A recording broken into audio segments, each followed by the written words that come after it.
आप सभी दोस्तों का गगन जी एस स्टडी पॉइंट पर स्वागत है।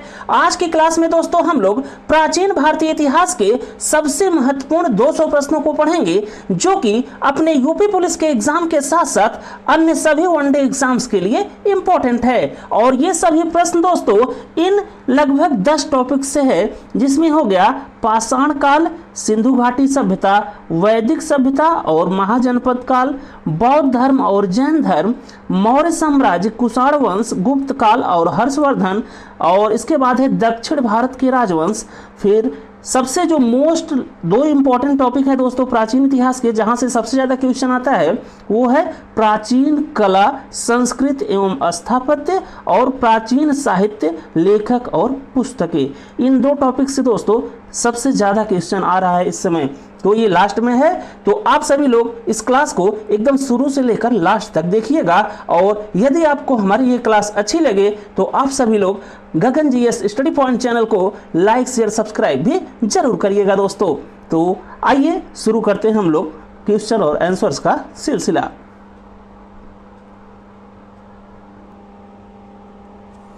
आज की क्लास का पहला क्वेश्चन देखिए दोस्तों, भीमबेटका की गुफाएं जो कि मध्य प्रदेश राज्य में स्थित हैं, किस काल की शैल चित्रकारी के लिए प्रसिद्ध हैं?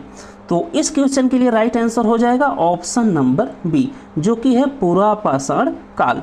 तो यहाँ से आप लोग ध्यान में रखिएगा कि भीमबेटका की गुफाएं जो कि मध्य प्रदेश राज्य में स्थित हैं, वो पुरापाषाण काल की शैल चित्रकारी के लिए प्रसिद्ध हैं।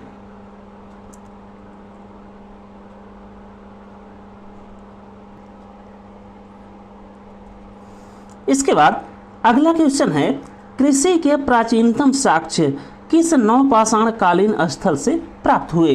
तो इस क्वेश्चन के लिए राइट आंसर हो जाएगा ऑप्शन नंबर सी, जो कि है मेहरगढ़, और ये पड़ता है दोस्तों बलूचिस्तान में, जो कि है इस समय पाकिस्तान में।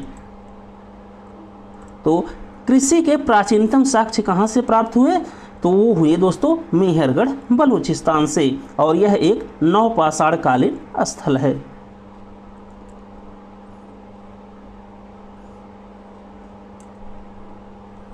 इसके बाद अगला क्वेश्चन है, मध्य पाषाण काल में पशुपालन के प्रमाण किस स्थान से मिले? तो इस क्वेश्चन के लिए दोस्तों राइट आंसर हो जाएगा ऑप्शन नंबर ए, जो कि है बागोर, जो कि पड़ता है राजस्थान में। तो यहाँ से आप लोग ध्यान में रखिएगा कि मध्य पाषाण काल में पशुपालन के प्रमाण कहाँ से मिले? तो वो मिले बागोर, राजस्थान से।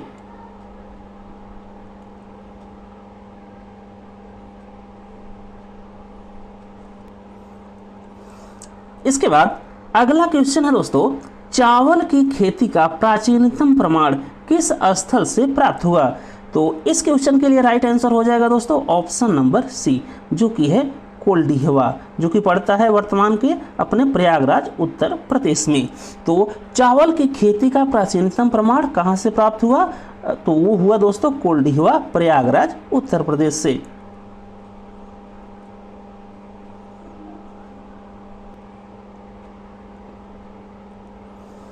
इसके बाद अगला क्वेश्चन है, सिंधु घाटी सभ्यता का कौन सा स्थल मनके बनाने के कारखाने के लिए प्रसिद्ध था? तो इस क्वेश्चन के लिए राइट आंसर हो जाएगा दोस्तों ऑप्शन नंबर बी, जो कि है चन्हुदड़ो। तो यहाँ से आप लोग ध्यान में रखिएगा कि सिंधु घाटी सभ्यता का स्थल है जो चन्हुदड़ो, वो मनके बनाने के कारखाने के लिए प्रसिद्ध था। बाकी चन्हुदड़ो स्थल की खोज की गई दोस्तों एसी मजूमदार के द्वारा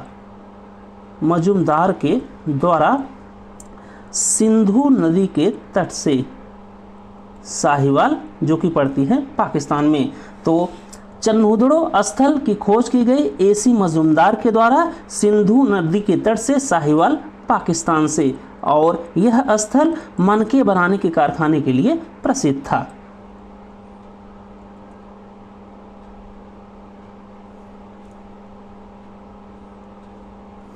इसके बाद अगला क्वेश्चन है, गोदीवाड़ा या डॉकयार्ड के साक्ष्य सिंधु सभ्यता के किस स्थल से मिले हैं? तो इस क्वेश्चन के लिए राइट आंसर हो जाएगा दोस्तों ऑप्शन नंबर सी, जो कि है लोथल। तो यहाँ से आपको ध्यान में रखना है कि गोदीवाड़ा या डॉकयार्ड के साक्ष्य कहाँ से मिले हैं, तो वो मिले हैं लोथल स्थल से। और लोथल स्थल की खोज की गई दोस्तों SR राव के द्वारा भोगवा नदी के तट से जो कि पड़ती है अहमदाबाद गुजरात में।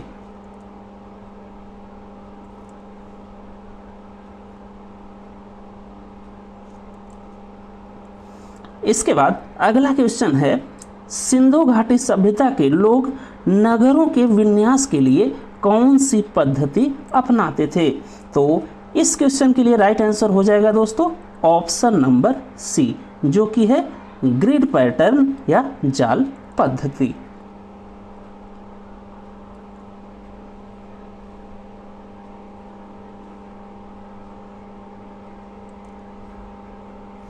इसके बाद अगला क्वेश्चन है, सिंधु सभ्यता की मुहरें मुख्य रूप से किस सामग्री से बनी होती थी? तो इस क्वेश्चन के लिए राइट आंसर हो जाएगा दोस्तों ऑप्शन नंबर बी, जो कि है सेलखड़ी। तो यहाँ से आप लोग ध्यान में रखिएगा कि जो सिंधु सभ्यता की मुहरें होती थी वो बनी होती थी सेलखड़ी की।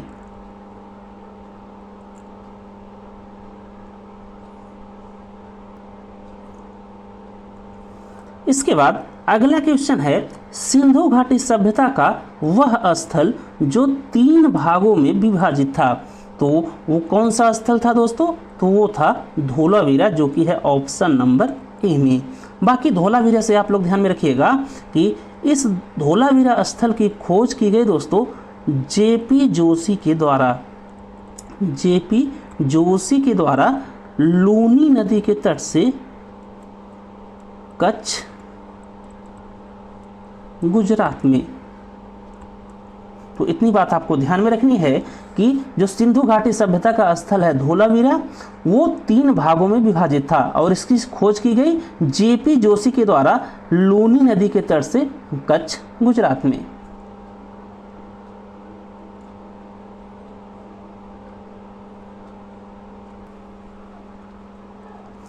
इसके बाद अगला क्वेश्चन है, पशुपति महादेव की मुहर किस सिंधु स्थल से प्राप्त हुई? तो इस क्वेश्चन के लिए राइट आंसर हो जाएगा दोस्तों ऑप्शन नंबर बी, जो कि है मोहनजोदड़ो। तो पशुपति महादेव की मुहर ये प्राप्त होती है दोस्तों मोहनजोदड़ो स्थल से। बाकी मोहनजोदड़ो स्थल की खोज की गई आर.डी. बनर्जी के द्वारा सिंधु नदी के तट से जो कि पड़ती है कहाँ पर? पाकिस्तान में।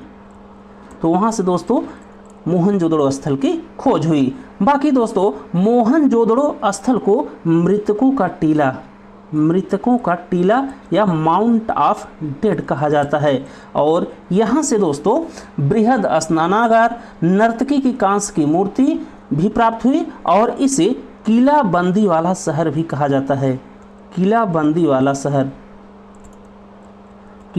वाला शहर भी कहा जाता है मोहनजोदड़ो को। तो इतनी बात आप लोग मोहनजोदड़ो स्थल से ध्यान में रखिएगा, ये इंपॉर्टेंट है। सबसे पहले पशुपति महादेव की मुहर किस स्थल से प्राप्त होती है? तो वो होती है दोस्तों मोहनजोदड़ो स्थल से। बाकी मोहनजोदड़ो स्थल की खोज किसने की? तो वो की आर.डी. बनर्जी जी ने सिंधु नदी के तट से पाकिस्तान में।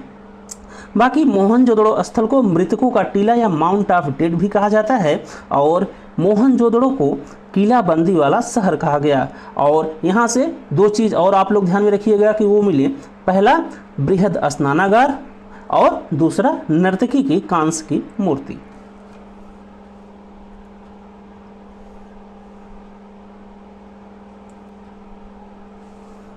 इसके बाद अगला क्वेश्चन है, भारत का 40वां यूनेस्को विश्व धरोहर स्थल कौन सा है?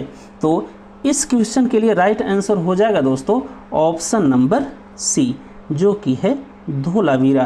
तो धोलावीरा दोस्तों वो भारत का 40वां विश्व धरोहर स्थल है।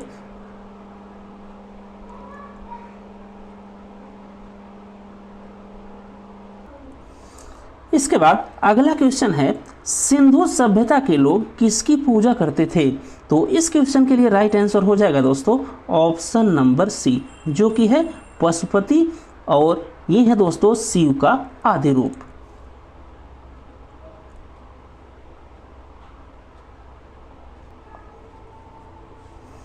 इसके बाद अगला क्वेश्चन है, जुटे हुए खेत और 7 अग्नि वेदिकाओं के साक्ष्य कहाँ से मिले हैं? तो इस क्वेश्चन के लिए राइट आंसर हो जाएगा दोस्तों ऑप्शन नंबर बी, जो कि है कलिबंगा। तो यहाँ से आप लोग ध्यान में रखिएगा कि जुटे हुए खेत और 7 अग्नि वेदिकाओं के साक्ष्य ये प्राप्त होते हैं कलिबंगा स्थल से।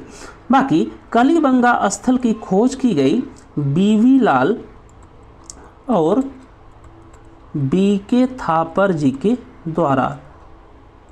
तो बीवी लाल और बीके थापर जी के द्वारा कलिबंगा स्थल की खोज की गई घग्घर नदी के तट से हनुमानगढ़ राजस्थान से। तो इतनी बात यहाँ से आपको ध्यान में रखना है कि कलिबंगा स्थल की खोज की गई बीवी लाल और बीके थापर के द्वारा घग्घर नदी के तट से हनुमानगढ़ राजस्थान में। और यहाँ से दोस्तों जुते हुए खेत और 7 अग्नि वेदिकाओं के साक्ष्य प्राप्त होते हैं।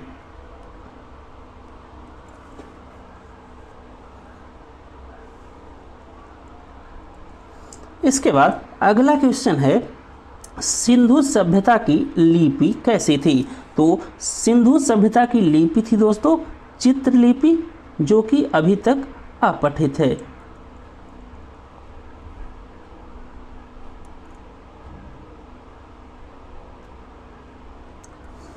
इसके बाद अगला क्वेश्चन है, सिंधु सभ्यता का सबसे बड़ा नगर कौन सा था? तो इस क्वेश्चन के लिए राइट आंसर हो जाएगा दोस्तों ऑप्शन नंबर बी, जो कि है मोहनजोदड़ो। तो सिंधु सभ्यता का सबसे बड़ा नगर कौन सा था? तो वो था मोहनजोदड़ो।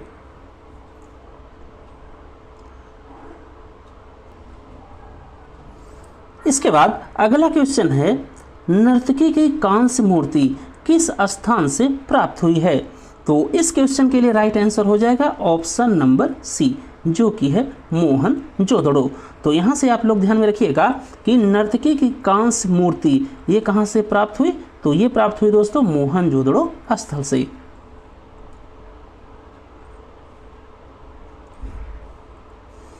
इसके बाद अगला क्वेश्चन है, सिंधु सभ्यता का सबसे पूर्वी स्थल कौन सा है? तो सिंधु सभ्यता का सबसे पूर्वी स्थल है दोस्तों आलमगीरपुर, जो कि पड़ता है मेरठ उत्तर प्रदेश में। तो यहाँ से राइट आंसर हो जाएगा option number A, Alamgirpur Meerut Uttar Pradesh.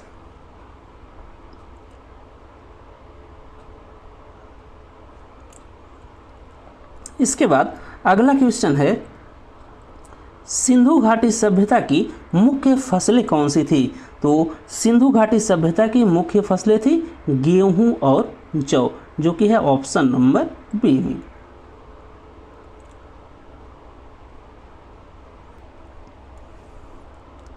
इसके बाद अगला क्वेश्चन है, हड़प्पा सभ्यता के उत्खननकर्ता या खोजकर्ता कौन थे? तो इस क्वेश्चन के लिए राइट आंसर हो जाएगा दोस्तों ऑप्शन नंबर बी, जो कि हैं दयाराम साहनी। तो हड़प्पा सभ्यता के खोजकर्ता हैं दयाराम साहनी जी।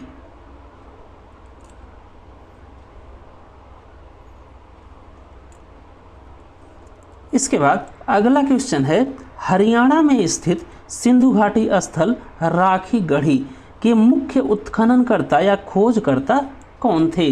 तो इस क्वेश्चन के लिए राइट आंसर हो जाएगा दोस्तों ऑप्शन नंबर बी, जो कि हैं अमरेंद्र नाथ।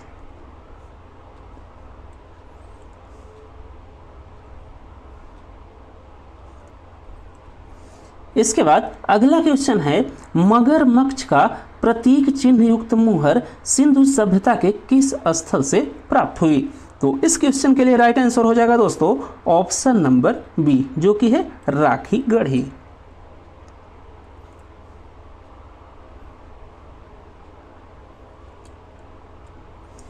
इसके बाद नेक्स्ट क्वेश्चन है, सिंधु घाटी सभ्यता के शहरों के विन्यास की प्रमुख विशेषता क्या थी?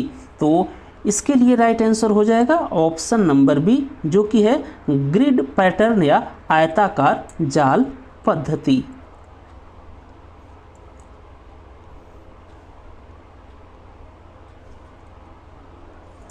इसके बाद अगला क्वेश्चन है, हड़प्पा सभ्यता के लोग किस धातु से परिचित नहीं थे? तो हड़प्पा सभ्यता के जो लोग थे दोस्तों, वो लोहे की जो धातु होती है उससे परिचित नहीं थे। तो यहाँ पर राइट आंसर हो जाएगा ऑप्शन नंबर सी, जो कि है लोहा।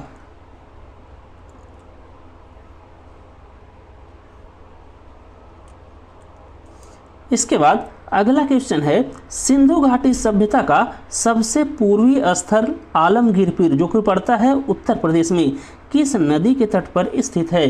तो सिंधु घाटी सभ्यता का जो सबसे पूर्वी स्थल है आलमगीर पीर, जो कि है उत्तर प्रदेश में, वो पड़ता है दोस्तों हिंडन नदी के तट पर। तो यहाँ पर राइट आंसर हो जाएगा ऑप्शन नंबर बी, जो कि है हिंडन नदी।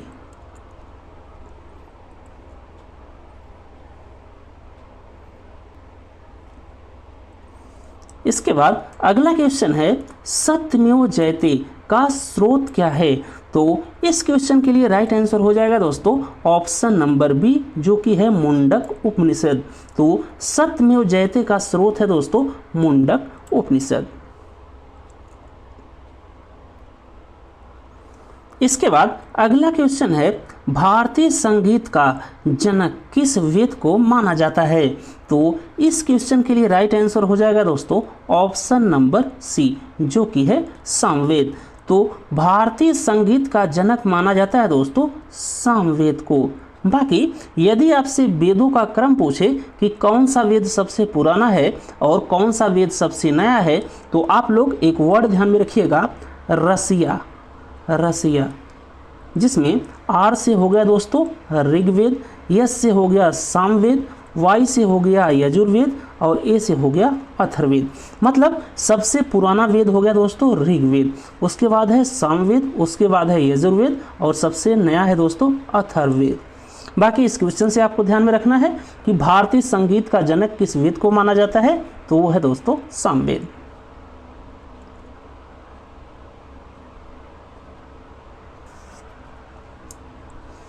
इसके बाद अगला क्वेश्चन आप लोग ध्यान में रखिएगा, ऋग्वेद में सर्वाधिक मंत्र किस देवता को समर्पित है? तो इस क्वेश्चन के लिए राइट आंसर हो जाएगा ऑप्शन नंबर सी, जो कि हैं इंद्र भगवान। तो ऋग्वेद में सर्वाधिक मंत्र वो समर्पित हैं इंद्र भगवान को। बाकी ऋग्वेद से आप लोग ध्यान में रखिएगा कि ऋग्वेद सबसे दोस्तों प्राचीन वेद है, सबसे प्राचीन वेद है। और ऋग्वेद में दोस्तों कुल सूक्त हैं 1028 और ऋग्वेद में दोस्तों कुल मंडल कितने हैं? तो वो हैं दोस्तों 10। और ऋग्वेद से ही दोस्तों गायत्री मंत्र को भी लिया गया है। तो इतनी बात आप लोग ऋग्वेद से ध्यान में रखिएगा कि ऋग्वेद सबसे प्राचीन वेद है और यहाँ पर सूक्तों की संख्या है 1028 और ऋग्वेद में कुल मंडल हैं 10 और यहीं से गायत्री मंत्र को लिया गया है। बाकी ऋग्वेद में जो सर्वाधिक मंत्र हैं वो किस देवता को समर्पित हैं? तो वो हैं इंद्र भगवान को।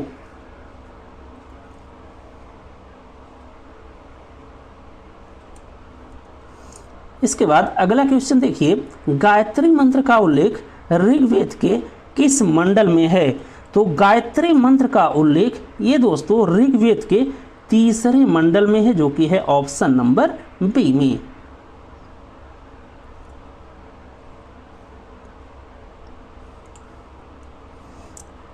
इसके बाद अगला क्वेश्चन है, जादू टोना और वशीकरण से संबंधित वेद कौन सा है? तो इस क्वेश्चन के लिए राइट आंसर हो जाएगा दोस्तों ऑप्शन नंबर सी, जो कि है अथर्ववेद। तो जो हमारा अथर्ववेद है वो दोस्तों जादू टोना और वशीकरण से संबंधित है।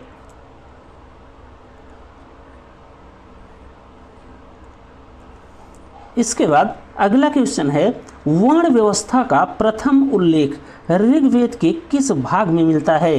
तो इस क्वेश्चन के लिए राइट आंसर हो जाएगा दोस्तों ऑप्शन नंबर ए, जो कि है दशम मंडल, जिसे पुरुष सूक्त भी कहते हैं।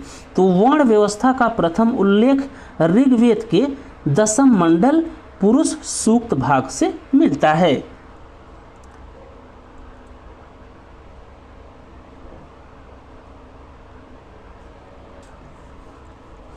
इसके बाद अगला क्वेश्चन है दोस्तों, वैदिक काल में नदीतमा या जिसे कहा जाता है सबसे पवित्र नदी किसे कहा गया? तो इस क्वेश्चन के लिए राइट आंसर हो जाएगा ऑप्शन नंबर सी, जो कि है सरस्वती नदी। तो वैदिक काल में सबसे पवित्र नदी कौन सी थी? तो वो थी सरस्वती नदी।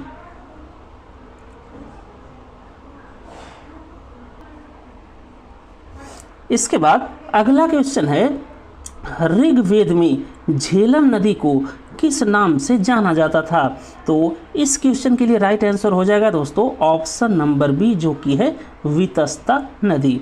तो ऋग्वेद में झेलम नदी को दोस्तों वितस्ता नदी के नाम से जाना जाता था। बाकी पुरुषणी नदी, ये दोस्तों कहा गया रावी नदी को, और अस्कनी कहा गया दोस्तों ऋग्वैदिक काल में चिनाब नदी को, और विपाशा ये कहा गया दोस्तों व्यास नदी को ऋग्वैदिक काल में। बाकी एक और आप लोग ध्यान में रखिएगा कि सतुद्री ये कहा गया दोस्तों ऋग्वैदिक काल में सतलुज नदी को। तो इतनी बात आप लोग जरूर ध्यान में रखिएगा यहाँ से कि ऋग्वैदिक काल में झेलम नदी को दोस्तों कहा गया वितस्ता, रावी नदी को कहा गया पुरुषणी, चिनाब नदी को कहा गया अस्कनी, और व्यास नदी को कहा गया विपाशा, और सतुद्री कहा गया ये दोस्तों सतलुज नदी को।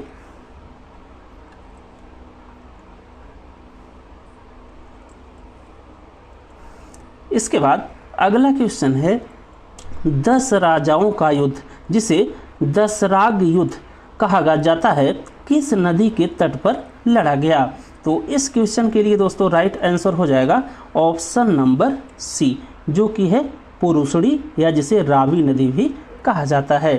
तो यहाँ से आप लोग ध्यान में रखिएगा कि 10 राजाओं का युद्ध ये दोस्तों लड़ा गया था पुरुषणी या रावी नदी के तट पर।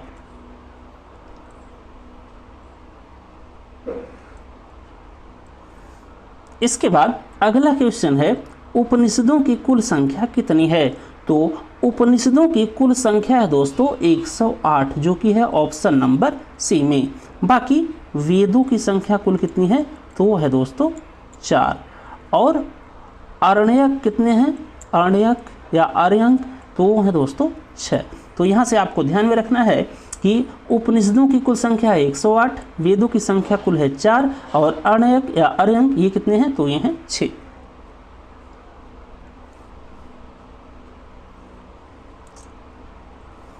इसके बाद अगला क्वेश्चन है, वैदिक सभ्यता किस प्रकार की सभ्यता थी? तो वैदिक सभ्यता यह दोस्तों एक ग्रामीण सभ्यता थी, जो कि है ऑप्शन नंबर बी में।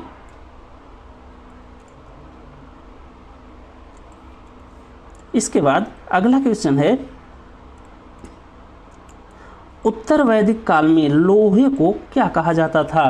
तो उत्तर वैदिक काल में दोस्तों लोहे को कहा गया श्याम अयस और कृष्ण अयस। तो यहाँ पर राइट आंसर हो जाएगा ऑप्शन नंबर डी, जो कि है ए और बी दोनों।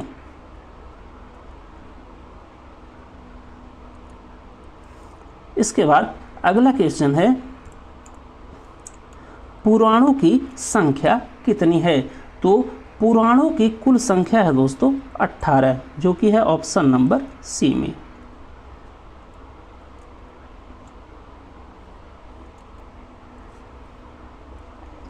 इसके बाद अगला क्वेश्चन है, प्राचीन भारत में आर्यों का मूल निवास स्थान तिब्बत किसने बताया? तो इस क्वेश्चन के लिए राइट आंसर हो जाएगा दोस्तों ऑप्शन नंबर सी, जो कि हैं स्वामी दयानंद सरस्वती जी। तो स्वामी दयानंद सरस्वती जी ने बताया दोस्तों कि आर्यों का मूल निवास कहाँ है? तो वो है तिब्बत। बाकी बाल गंगाधर तिलक ने दोस्तों यह बताया कि आर्यों का मूल निवास कहाँ है? तो वो है आर्कटिक। मतलब आर्य कहाँ से आए हैं बाल गंगाधर तिलक के अनुसार, तो वो हैं आर्कटिक से। बाकी मैक्स मूलर जो कि दोस्तों ब्रिटिश इतिहासकार है, इसने यह बताया था कि आर्य भारत में आए थे मध्य एशिया से, मध्य एशिया से। तो इस क्वेश्चन से इतनी बात आपको ध्यान में रखनी है।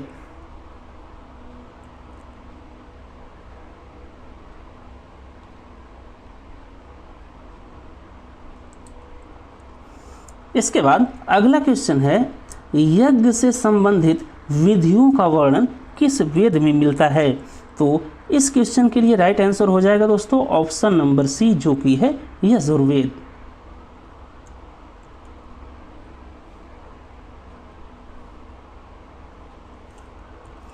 इसके बाद अगला है, ऋग्वेद में अघन्य मतलब न मारने योग्य शब्द का प्रयोग किसके लिए किया गया। तो ये किया गया दोस्तों गाय के लिए, जो कि है ऑप्शन नंबर बी में। तो ऋग्वेद में दोस्तों गाय को अघन्य मतलब न मारने योग्य प्राणी बताया गया।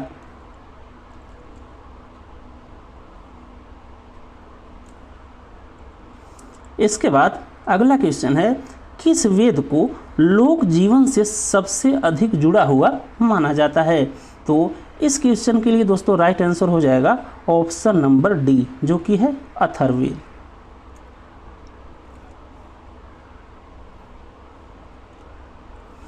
इसके बाद अगला क्वेश्चन है, ऋग्वेद में किस देवता को ऋतस्य गोप मतलब ब्रह्मांडीय व्यवस्था का रक्षक कहा गया।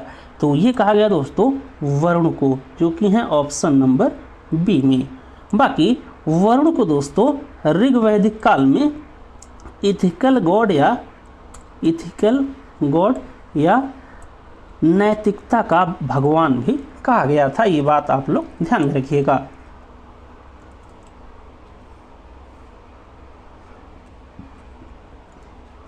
इसके बाद अगला क्वेश्चन है, मैं एक कवि हूँ, मेरे पिता चिकित्सक हैं और मेरी माँ अनाज पीसती है। यह प्रसिद्ध कथन किस वेद की सामाजिक स्थिति दर्शाता है। तो इसके लिए दोस्तों राइट आंसर हो जाएगा ऑप्शन नंबर बी, जो कि है ऋग्वेद।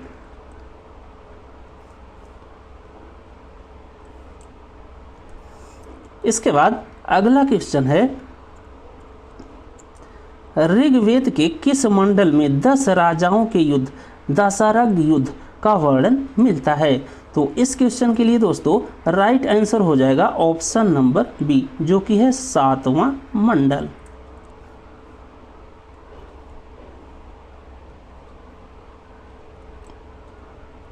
बाकी ये वाला क्वेश्चन तो हो गया दोस्तों कि ऋग्वेद में नदीतमा मतलब नदियों में श्रेष्ठ किस नदी को कहा गया। तो वो कहा गया सरस्वती नदी को।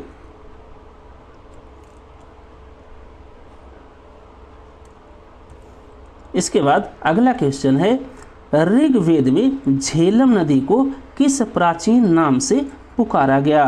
तो ऋग्वैदिक काल में दोस्तों झेलम नदी को कहा गया वितस्ता, जो कि है ऑप्शन नंबर बी में।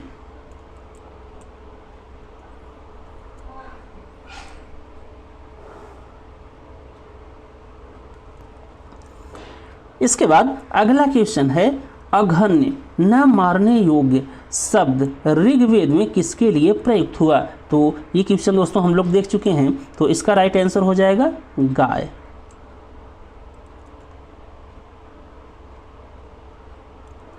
इसके बाद अगला क्वेश्चन है, ऋग्वेद के 10वें मंडल के किस सूक्त में 4 वर्णों की उत्पत्ति का वर्णन मिलता है।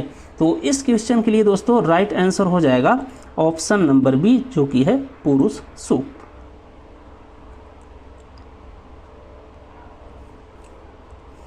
इसके बाद अगला क्वेश्चन है, सत्यमेव जयते किस उपनिषद से लिया गया है जो भारत की राष्ट्रीय आदर्श वाक्य है।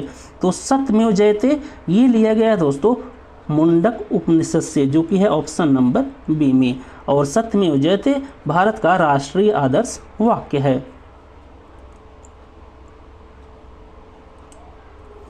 इसके बाद अगला क्वेश्चन है, 16 महाजनपदों की सूची किस बौद्ध ग्रंथ से मिलती है। तो 16 महाजनपदों की जो सूची है वो मिलती है दोस्तों अंगुत्तर निकाय से, जो कि है ऑप्शन नंबर सी में।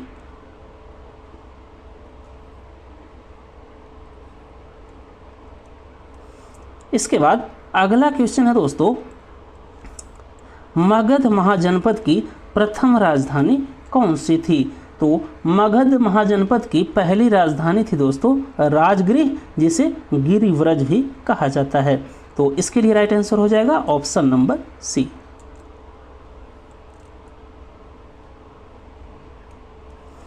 इसके बाद अगला क्वेश्चन है, किस महाजनपद को विश्व का पहला गणराज्य माना जाता है?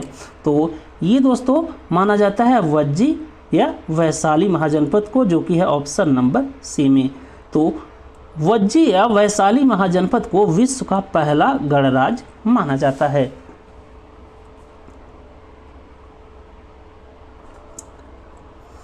इसके बाद अगला क्वेश्चन है, गांधार महाजनपद की राजधानी क्या थी? तो इस क्वेश्चन के लिए राइट आंसर हो जाएगा ऑप्शन नंबर ए, जो कि है तक्षशिला। तो गांधार महाजनपद की राजधानी थी दोस्तों तक्षशिला।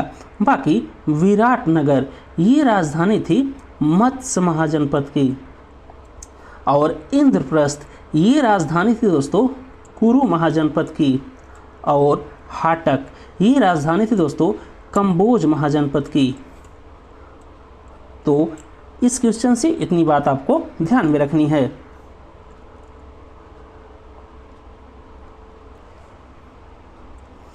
इसके बाद अगला क्वेश्चन है, मत्स्य महाजनपद की राजधानी क्या थी? तो इस क्वेश्चन के लिए राइट आंसर हो जाएगा दोस्तों ऑप्शन नंबर सी, जो कि है विराटनगर।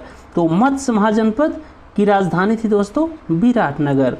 बाकी सुक्तिमती ये दोस्तों राजधानी थी चेंदी महाजनपद की, और मथुरा ये राजधानी थी दोस्तों सुरसेन महाजनपद की।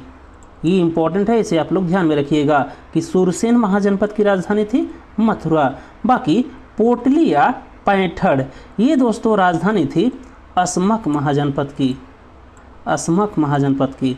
तो यहाँ से आपको इतनी बात ध्यान में रखनी है।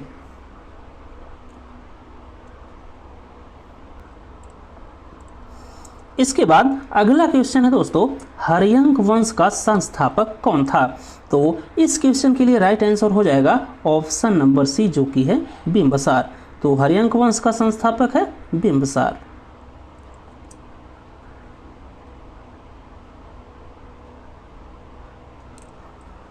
इसके बाद अगला क्वेश्चन है, मगध के किस शासक को कुड़ी कहा जाता था?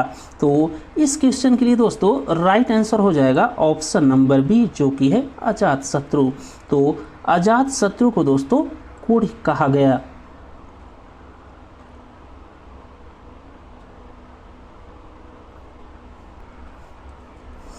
इसके बाद अगला क्वेश्चन है, पाटलिपुत्र नगर की स्थापना किसने की थी? तो इस क्वेश्चन के लिए दोस्तों राइट आंसर हो जाएगा ऑप्शन नंबर सी, जो कि है उदाइन। बाकी उदाइन को दोस्तों आप लोग फर्स्ट प्रेफरेंस पे रखिएगा, बाकी सेकंड पे रहेगा अजातशत्रु, क्योंकि कहीं कहीं अजातशत्रु भी दिया है। तो पाटलिपुत्र नगर की स्थापना की गई है उदाइन के द्वारा। बाकी पाटलिपुत्र को दोस्तों पटना कर दिया गया किसके द्वारा? तो वो कर दिया गया था शेरशाह सूरी के द्वारा। शेरशाह सूरी ने दोस्तों पाटलिपुत्र का नाम बदलकर कर दिया पटना।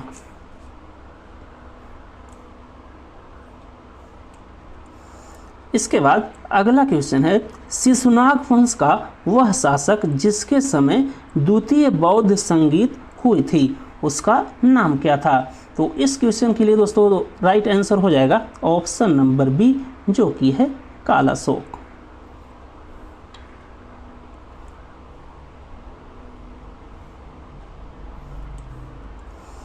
इसके बाद अगला क्वेश्चन है, भारत का पहला गैर क्षत्रिय राजवंश कौन था? तो भारत का पहला गैर क्षत्रिय राजवंश था दोस्तों नंद वंश, जिसके संस्थापक थे महापद्म नंद।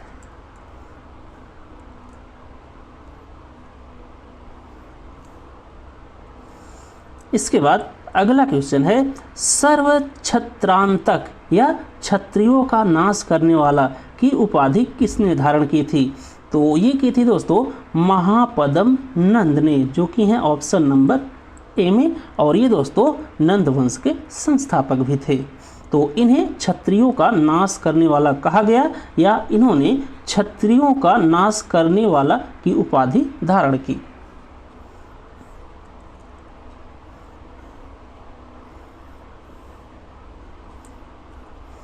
इसके बाद अगला क्वेश्चन है, सिकंदर के आक्रमण के समय मगध का शासक कौन था? तो वो था दोस्तों नंद वंश का धनानंद, जो कि है ऑप्शन नंबर बी में।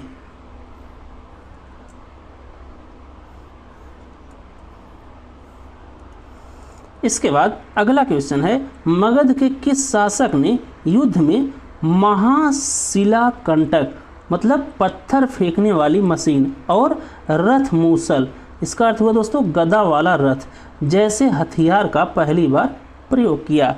तो इस क्वेश्चन के लिए दोस्तों राइट आंसर हो जाएगा ऑप्शन नंबर बी, जो कि है अजातशत्रु।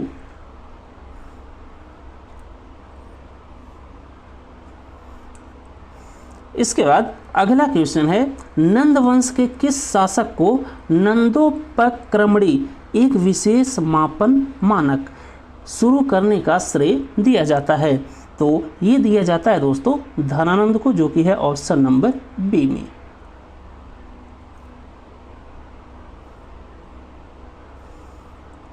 इसके बाद अगला क्वेश्चन है, प्राचीन महाजनपद काशी की राजधानी कहाँ थी जो आज भी आध्यात्मिक केंद्र है? तो इसके लिए दोस्तों राइट आंसर हो जाएगा ऑप्शन नंबर बी, जो कि है वाराणसी। तो काशी महाजनपद की राजधानी थी दोस्तों वाराणसी, जो कि आज भी आध्यात्मिक केंद्र है।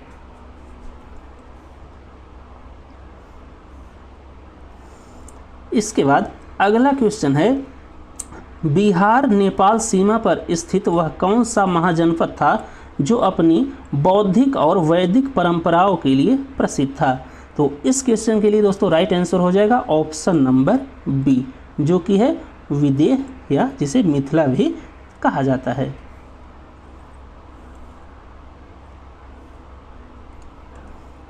इसके बाद अगला क्वेश्चन है, गौतम बुद्ध का जन्म 563 ईसा पूर्व में कहाँ पर हुआ था? तो गौतम बुद्ध का जन्म हुआ था दोस्तों लुम्बिनी नेपाल में, जो कि है ऑप्शन नंबर बी में।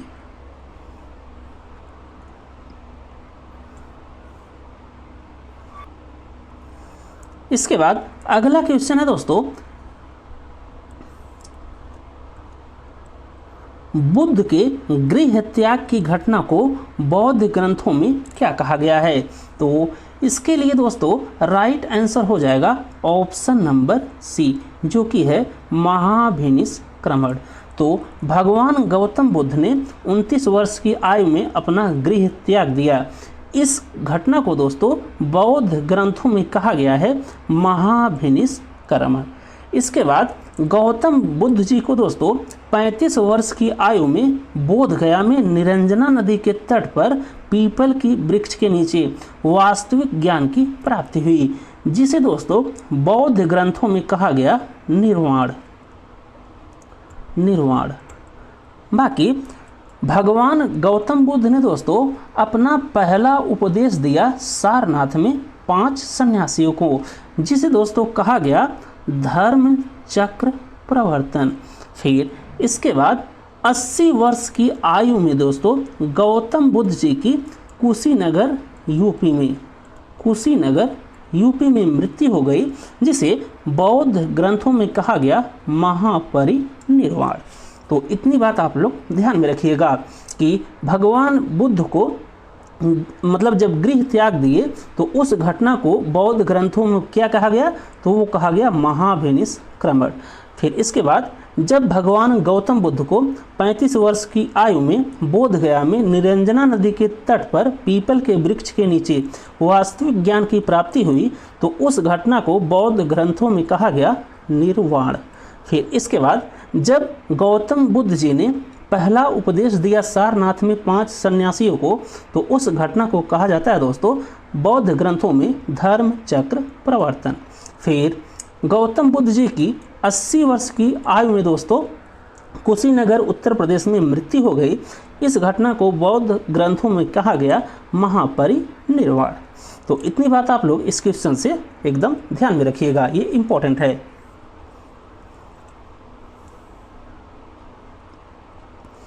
इसके बाद अगला क्वेश्चन है, बुद्ध ने अपना प्रथम उपदेश 5 सन्यासियों को कहाँ दिया था?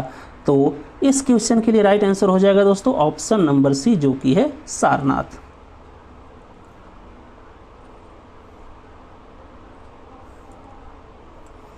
इसके बाद अगला क्वेश्चन है, बौद्ध धर्म के त्रिरत्न में क्या शामिल नहीं है? तो इस क्वेश्चन के लिए दोस्तों राइट आंसर हो जाएगा ऑप्शन नंबर डी, जो कि है अहिंसा। तो बौद्ध धर्म के त्रिरत्न में शामिल नहीं है दोस्तों अहिंसा। बाकी बौद्ध धर्म के त्रिरत्न में शामिल है बुद्ध, धम्म और संघ।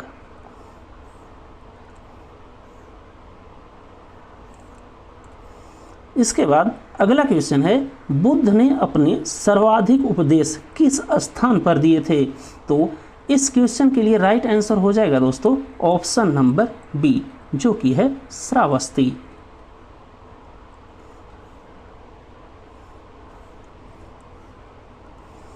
इसके बाद अगला क्वेश्चन है, प्रथम बौद्ध संगीत का आयोजन किसके शासन काल में हुआ था? तो इस क्वेश्चन के लिए राइट आंसर हो जाएगा दोस्तों ऑप्शन नंबर सी, जो कि है अजातशत्रु।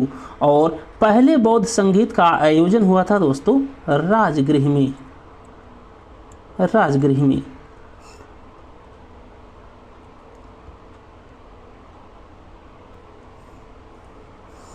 इसके बाद अगला क्वेश्चन है, चतुर्थ बौद्ध संगीत जिसमें बौद्ध धर्म हीनयान और महायान में विभाजित हुआ था, कहाँ पर हुई?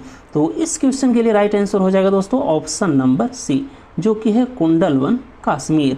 तो चौथे बौद्ध संगीत का आयोजन हुआ दोस्तों कुंडलवन कश्मीर में, और उस समय राजा था कनिष्क।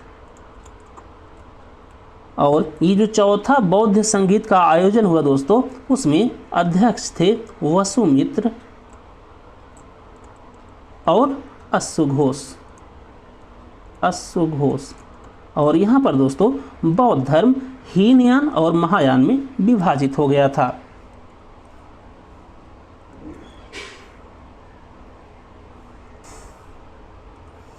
इसके बाद अगला क्वेश्चन है, त्रिपिटक ग्रंथ की भाषा क्या है?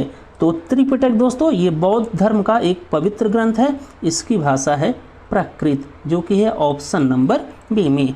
बाकी यहीं पर आप लोग ध्यान में रखिएगा कि जैन धर्म का जो पवित्र ग्रंथ है उसका क्या नाम है? तो जैन धर्म का जो पवित्र ग्रंथ है उसका नाम है दोस्तों आगम सूत्र। तो त्रिपिटक ये जो ग्रंथ है ये बौद्ध धर्म का पवित्र ग्रंथ है और इसकी भाषा है प्राकृत। बाकी जैन धर्म का जो पवित्र ग्रंथ है उसका नाम है आगम सूत्र।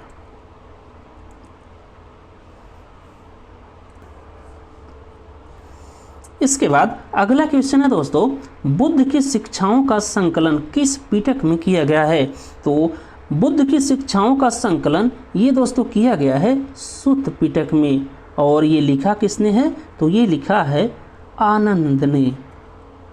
बाकी बौद्ध धर्म के रूल और रेगुलेशन मतलब नियम और विनिमय को संकलित किया गया है दोस्तों विनय पिटक में, और इसे लिखा है उपाली ने। तो बौद्ध धर्म के रूल एंड रेगुलेशन को संकलित किया गया है विनय पिटक में, जिसे लिखा है उपाली ने, और बुद्ध की शिक्षाओं को संकलित किया गया है सुत्त पिटक में, जिसे लिखा है आनंद ने।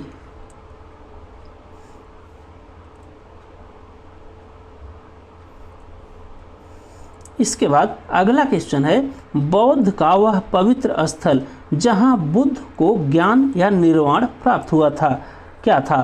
तो इस क्वेश्चन के लिए दोस्तों राइट आंसर हो जाएगा ऑप्शन नंबर सी, जो कि है बोध गया।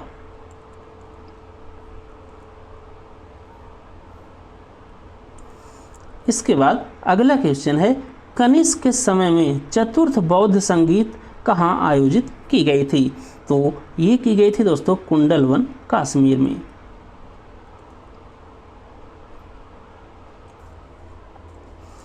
इसके बाद अगला क्वेश्चन है, बौद्ध धर्म में ज्ञान का प्रतीक कौन सा बोधिसत्व माना जाता है जिनके हाथ में तलवार होती है? तो इस क्वेश्चन के लिए राइट आंसर हो जाएगा दोस्तों ऑप्शन नंबर बी, जो कि है मंजूश्री।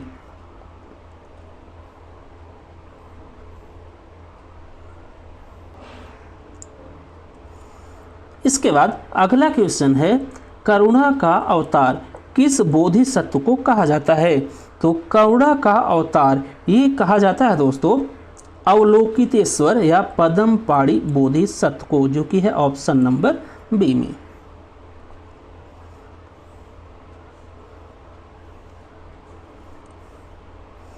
इसके बाद अगला क्वेश्चन है, बौद्ध मान्यताओं के अनुसार भविष्य का बुद्ध किसे कहा गया है?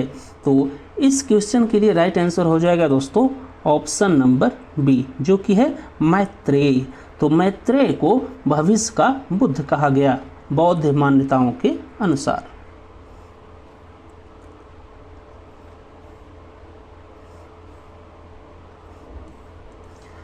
इसके बाद अगला क्वेश्चन है, बुद्ध की उस मुद्रा को क्या कहते हैं जिसमें वे दाहिने हाथ से मिट्टी को छूकर पृथ्वी को साक्षी मानते हैं? तो इस क्वेश्चन के लिए राइट आंसर हो जाएगा दोस्तों भूमि स्पर्श मुद्रा।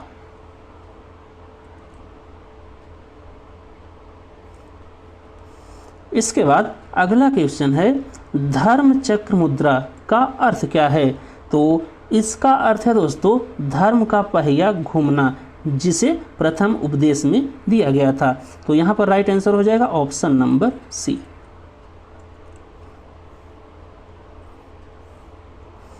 इसके बाद अगला क्वेश्चन है, तांत्रिक बौद्ध धर्म को किस अन्य नाम से भी जाना जाता है? तो इस क्वेश्चन के लिए दोस्तों राइट आंसर हो जाएगा ऑप्शन नंबर सी, जो कि है वज्रयान।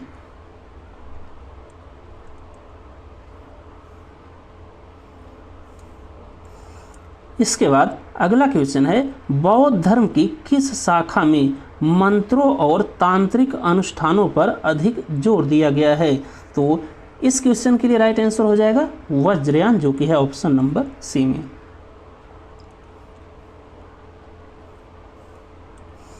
इसके बाद अगला क्वेश्चन है, बौद्ध कला में ज्ञान की प्रतिमूर्ति किस बोधिसत्व को माना जाता है जिनके हाथ में तलवार होती है?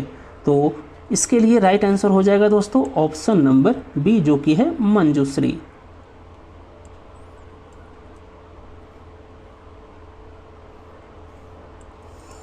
इसके बाद अगला क्वेश्चन है, वह कौन सा बोधिसत्व है जो सभी बुद्धों की शक्ति और ऊर्जा का प्रतिनिधित्व करता है?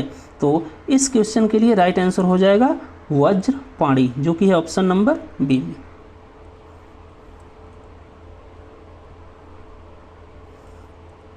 इसके बाद अगला क्वेश्चन है दोस्तों, जैन धर्म के प्रथम तीर्थंकर कौन थे?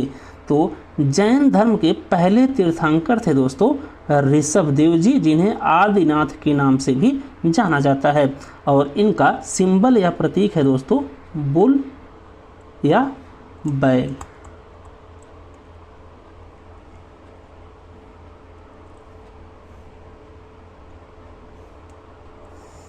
इसके बाद अगला क्वेश्चन है, जैन धर्म के 23वें तीर्थंकर पार्श्वनाथ का प्रतीक चिन्ह क्या है? तो जैन धर्म के जो 23वें तीर्थंकर थे दोस्तों पार्श्वनाथ जी, ये बनारस के राजा अश्वसेन के लड़के थे, और इनका प्रतीक था सर्प, जो कि है ऑप्शन नंबर सी में। इसके बाद अगला क्वेश्चन है, महावीर स्वामी का जन्म कहाँ हुआ था? तो महावीर स्वामी का जन्म हुआ था दोस्तों कुंडा ग्राम वैशाली में, जो कि है ऑप्शन नंबर बी में।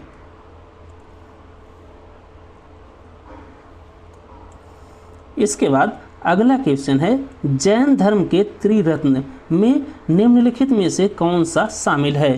तो जैन धर्म के त्रिरत्न में शामिल है दोस्तों सम्यक दर्शन, सम्यक ज्ञान, सम्यक चरित्र। मतलब इस क्वेश्चन के लिए राइट आंसर हो जाएगा ऑप्शन नंबर डी, जो कि है उपरोक्त सभी।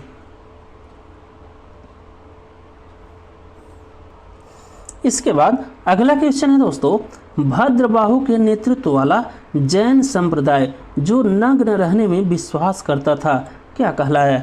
तो वो कहलाया दोस्तों दिगंबर, जो कि है ऑप्शन नंबर बी में।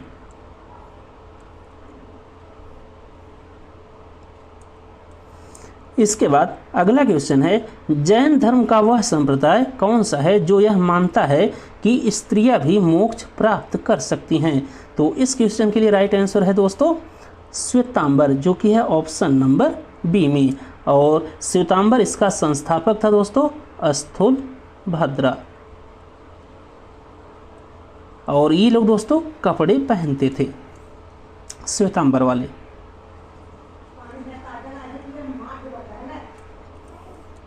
इसके बाद अगला क्वेश्चन है, 12 वर्षों के अकाल के दौरान जैन संप्रदाय का दक्षिण भारत श्रवणबेला में नेतृत्व किसने किया था?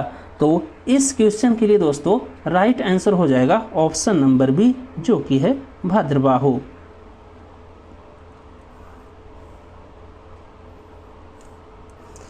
इसके बाद अगला क्वेश्चन है, जैन धर्म में पूर्ण ज्ञान के लिए किस शब्द का प्रयोग किया गया है? तो जैन धर्म में दोस्तों पूर्ण ज्ञान के लिए प्रयोग किया गया है कैवल्य, जो कि है ऑप्शन नंबर बी में। और ये कैवल्य दोस्तों महावीर स्वामी को कहा जाता है। इस बात को भी आप लोग ध्यान में रखिएगा।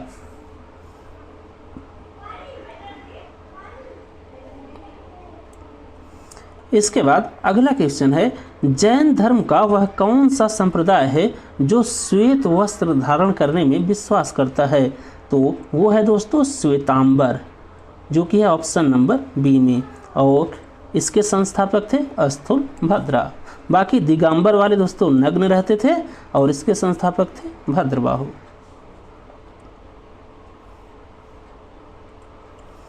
इसके बाद अगला क्वेश्चन है, जैन धर्म के 24वें तीर्थंकर महावीर स्वामी का प्रतीक चिन्ह क्या है?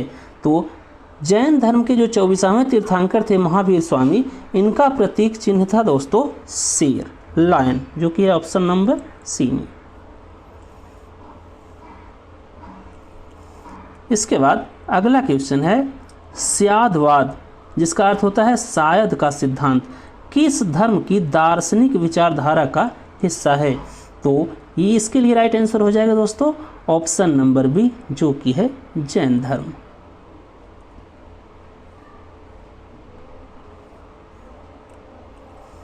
इसके बाद अगला क्वेश्चन है, मौर्य वंश का संस्थापक कौन था जिसने नंद वंश के धनानंद को पराजित किया?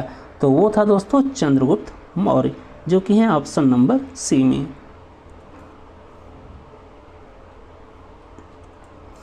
इसके बाद अगला क्वेश्चन है, अशोक ने किस युद्ध के बाद भारी रक्तपात देखकर बौद्ध धर्म अपना लिया था? तो वो था दोस्तों कलिंग युद्ध, जो कि हुआ था 261 ईसा पूर्व में। तो इस क्वेश्चन के लिए राइट आंसर हो जाएगा ऑप्शन नंबर ए, कलिंग युद्ध, जो कि हुआ 261 ईसा पूर्व। इसमें दोस्तों भारी रक्तपात देखकर अशोक ने बौद्ध धर्म को स्वीकार कर लिया।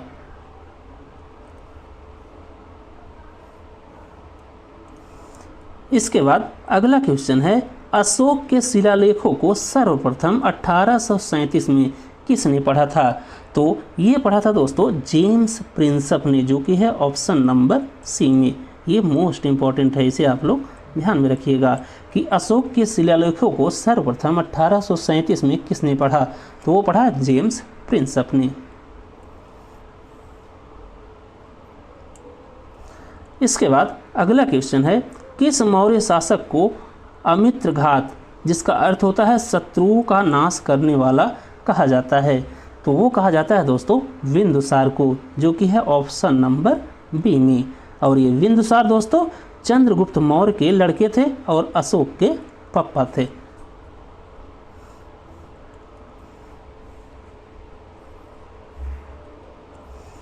इसके बाद अगला क्वेश्चन है, अशोक के किस शिलालेख में कलिंग युद्ध का वर्णन मिलता है?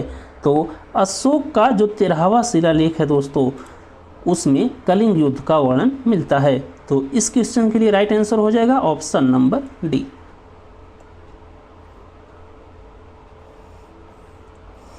इसके बाद अगला क्वेश्चन है, मौर्य काल में टैक्स वसूलने वाले अधिकारी को क्या कहा जाता था? तो इस क्वेश्चन के लिए दोस्तों राइट आंसर हो जाएगा ऑप्शन नंबर बी, जो कि है समाहर्ता। तो मौर्य काल में जो टैक्स वसूलता था दोस्तों, उसे कहा गया समाहर्ता।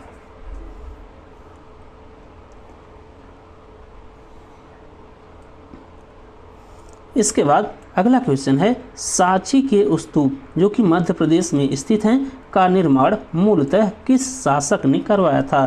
तो सांची का जो स्तूप है दोस्तों, जो कि मध्य प्रदेश में स्थित है, इसका निर्माण अशोक ने करवाया था, जो कि है ऑप्शन नंबर बी में।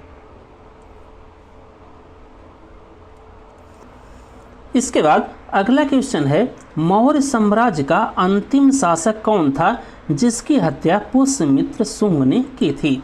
तो इस क्वेश्चन के लिए राइट आंसर हो जाएगा दोस्तों ऑप्शन नंबर सी, जो कि है बृहद्रथ। तो मौर्य साम्राज्य का अंतिम शासक था दोस्तों बृहद्रथ, जिसकी हत्या पुष्यमित्र शुंग ने की और शुंग राजवंश की स्थापना की। इस बात को आप लोग ध्यान में रखिएगा।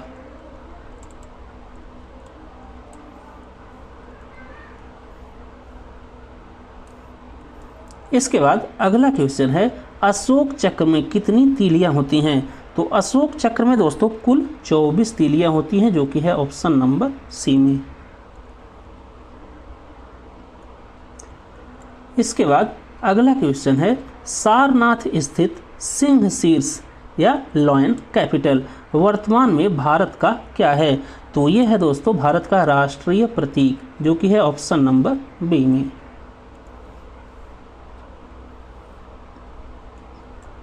इसके बाद अगला क्वेश्चन है, मौर्य प्रशासन में समाहर्ता नामक अधिकारी का मुख्य कार्य क्या होता था? तो मौर्य प्रशासन में जो समाहर्ता होता था, उस अधिकारी का कार्य होता था कर या टैक्स संग्रह और राजस्व प्रबंधन, जो कि है ऑप्शन नंबर बी में।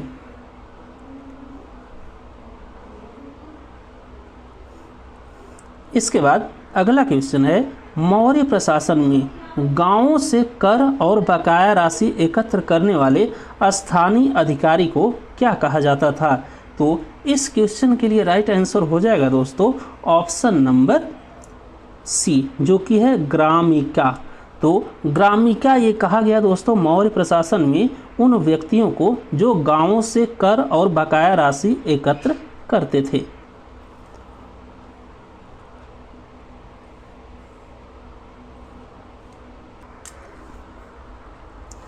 इसके बाद अगला क्वेश्चन है दोस्तों, अशोक का वह कौन सा अभिलेख है जो बुद्ध के जन्म स्थान जो कि लुम्बिनी में हुआ था उसका स्मरण कराता है? तो वो है दोस्तों रुम्मनदेही स्तंभ लेख, जो कि है ऑप्शन नंबर बी में।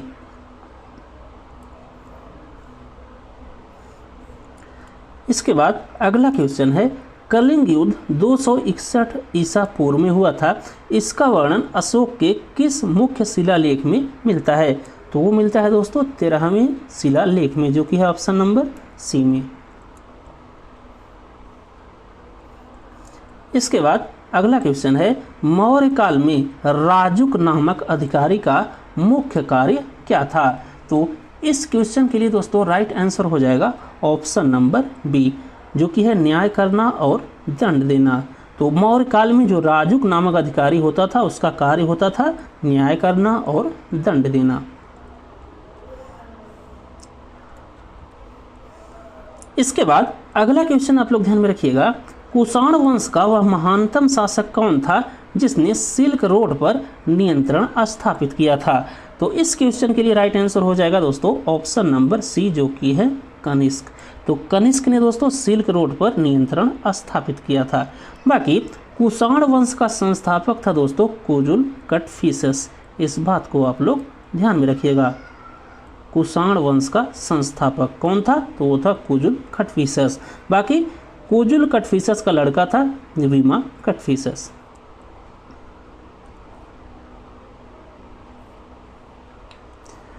इसके बाद अगला क्वेश्चन है, कुषाणों द्वारा अपनाई गई वह कौन सी विशेष शासन पद्धति थी जिसमें दो शासक एक साथ सत्ता साझा करते थे। तो इस क्वेश्चन के लिए राइट आंसर हो जाएगा दोस्तों ऑप्शन नंबर बी, जो कि है दोहरी वंशानुगत नियम, या जिसे डुअल रूल भी कहा जाता है।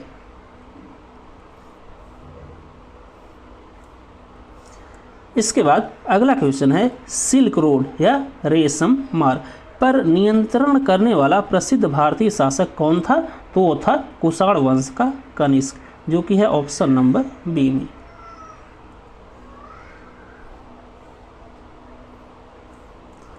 इसके बाद अगला क्वेश्चन है, प्रसिद्ध सती प्रथा का पहला अभिलेखीय साक्ष्य कहाँ से मिलता है?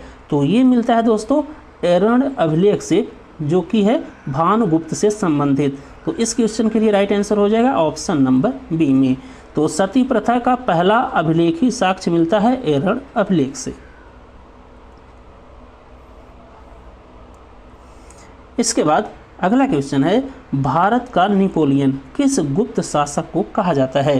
तो भारत का नेपोलियन कहा गया दोस्तों समुद्रगुप्त को, जो कि है ऑप्शन नंबर बी में।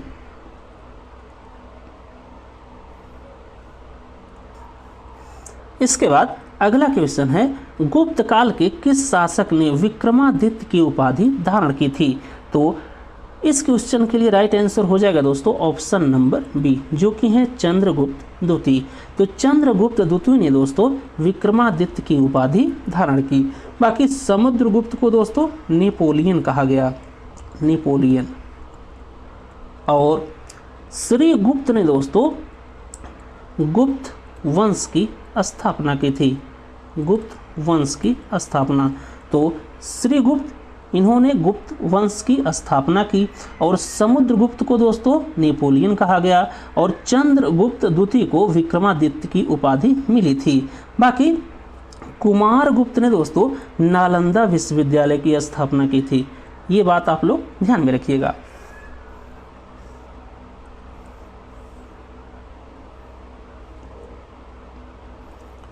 इसके बाद अगला क्वेश्चन है, नालंदा विश्वविद्यालय की स्थापना किसने की थी? तो नालंदा विश्वविद्यालय की स्थापना की थी दोस्तों कुमारगुप्त प्रथम ने, जो कि है ऑप्शन नंबर बी में। बाकी तक्षशिला विश्वविद्यालय की स्थापना दोस्तों की गई, तक्षशिला विश्वविद्यालय की स्थापना जो कि पड़ती है पंजाब में।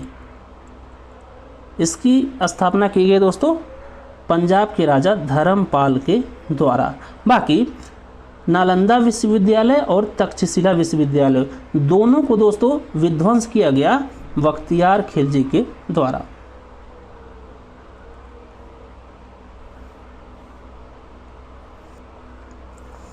इसके बाद अगला क्वेश्चन है, गुप्त काल को भारतीय इतिहास का स्वर्ण युग क्यों कहा जाता है?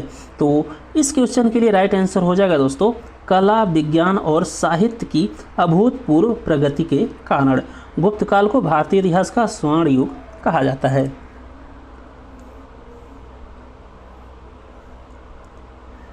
इसके बाद अगला क्वेश्चन है, महरौली का लौह स्तंभ जो कि स्थित है दिल्ली में, जिसमें आज भी जंग नहीं लगी है, किस शासक से संबंधित है? तो इस क्वेश्चन के लिए राइट आंसर हो जाएगा दोस्तों ऑप्शन नंबर बी, जो कि है चंद्रगुप्त द्वितीय, जिन्हें विक्रमादित्य की उपाधि मिली थी।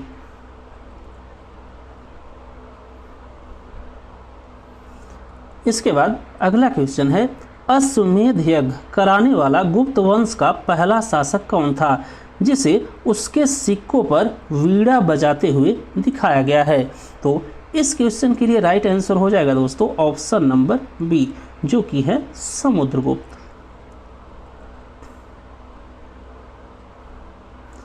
इसके बाद अगला क्वेश्चन है, विक्रमादित्य की उपाधि धारण करने वाला वह गुप्त शासक कौन था जिसके दरबार में 9 रत्न रहते थे? तो इस क्वेश्चन के लिए राइट आंसर हो जाएगा दोस्तों चंद्रगुप्त द्वितीय, जो कि है ऑप्शन नंबर सी में, जिसने विक्रमादित्य की उपाधि धारण की थी। इनके दरबार में 9 रत्न रहते थे। बाकी चंद्रगुप्त प्रथम ने दोस्तों महाराजा धीराज की उपाधि धारण की थी, महाराजा धीराज। की उपाधि धारण की थी चंद्रगुप्त प्रथम ने, और चंद्रगुप्त द्वितीय ने विक्रमादित्य की उपाधि धारण की थी।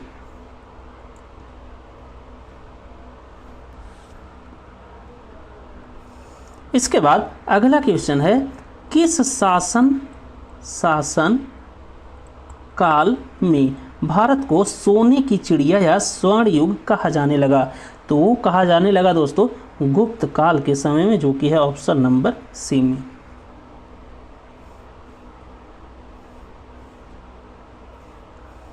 इसके बाद अगला क्वेश्चन है, हर्षवर्धन के शासनकाल में कौन सा चीनी यात्री भारत आया था? तो इस क्वेश्चन के लिए राइट आंसर हो जाएगा दोस्तों ऑप्शन नंबर बी, जो कि है वेन सॉन्ग। तो यहाँ से आप लोग ध्यान में रखिएगा कि हर्षवर्धन के शासनकाल में जो चीनी यात्री भारत आया था उसका नाम था वेन सॉन्ग। बाकी फाहयान ये दोस्तों आया था चंद्रगुप्त द्वितीय के दरबार में। तो इसे भी आप लोग ध्यान में रखिएगा कि फाहयान आया चंद्रगुप्त द्वितीय के दरबार में। बाकी हर्षवर्धन के शासनकाल में आया कौन सा चीनी यात्री? तो वो आया था वेन सॉन्ग।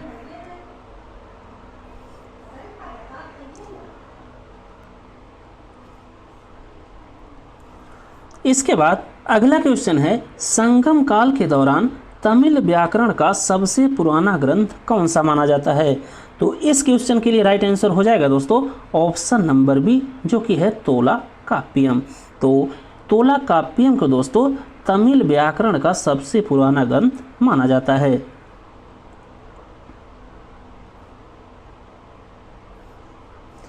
इसके बाद अगला क्वेश्चन है, संगम काल के प्रमुख राजवंश चोल की राजधानी कहाँ स्थित थी? तो संगम काल के जो प्रमुख राजवंश थे चोल, उनकी राजधानी थी दोस्तों उरैयूर, जो कि है ऑप्शन नंबर सी में।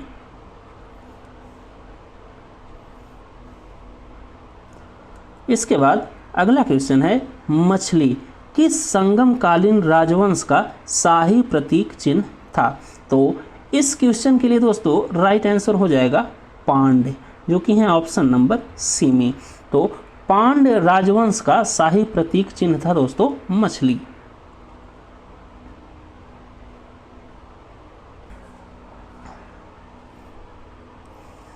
इसके बाद अगला क्वेश्चन है, धनुष किस दक्षिण भारतीय राजवंश का प्रतीक चिन्ह था? तो इस क्वेश्चन के लिए राइट आंसर हो जाएगा ऑप्शन नंबर सी, जो कि है चेर। तो चेर राजवंश का प्रतीक चिन्ह था दोस्तों धनुष।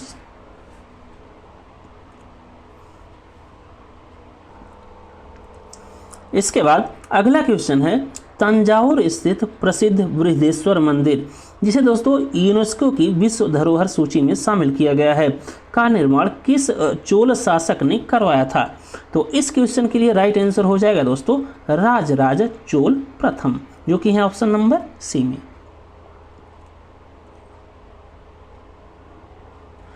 इसके बाद अगला क्वेश्चन है, दक्षिण पूर्व एशिया तक विजय प्राप्त करने वाला भारत का प्रथम समुद्री विजेता किसे कहा जाता है?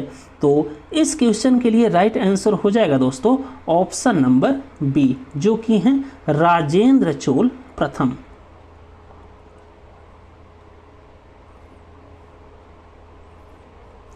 इसके बाद अगला क्वेश्चन है, पल्लव वंश का संस्थापक कौन था जिसने अवनी सिंह मतलब पृथ्वी का शेर की उपाधि धारण की थी? तो इस क्वेश्चन के लिए राइट आंसर हो जाएगा दोस्तों सिंह विष्णु, जो कि है ऑप्शन नंबर बी में।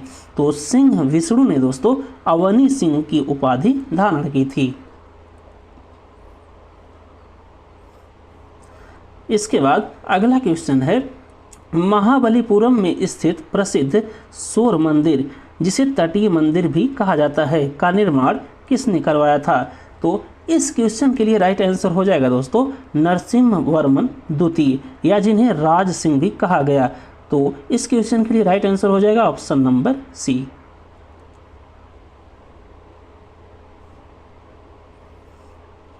इसके बाद अगला क्वेश्चन है, कांचीपुरम का कैलाशनाथ मंदिर, जिसमें 16 भुजाओं वाला शिवलिंग है, किसने बनवाया था? तो इस क्वेश्चन के लिए राइट आंसर हो जाएगा दोस्तों नरसिंहवर्मन द्वितीय। तो यहाँ पर राइट आंसर हो गया ऑप्शन नंबर बी।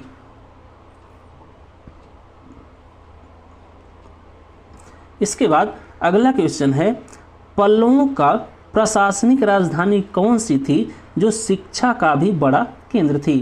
तो इस क्वेश्चन के लिए दोस्तों राइट आंसर हो जाएगा कांचीपुरम, जो कि है ऑप्शन नंबर सी।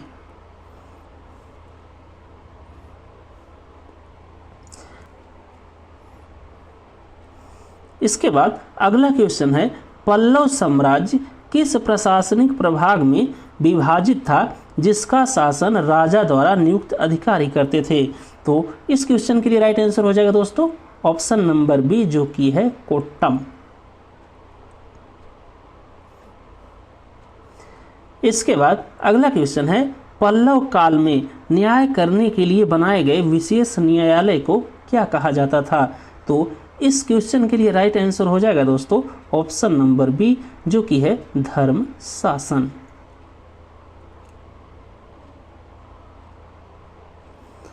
इसके बाद अगला क्वेश्चन है, पल्लव राजाओं ने किस भाषा के विद्वानों को विशेष संरक्षण दिया जिसके कारण मत विलास प्रहसन की रचना हुई?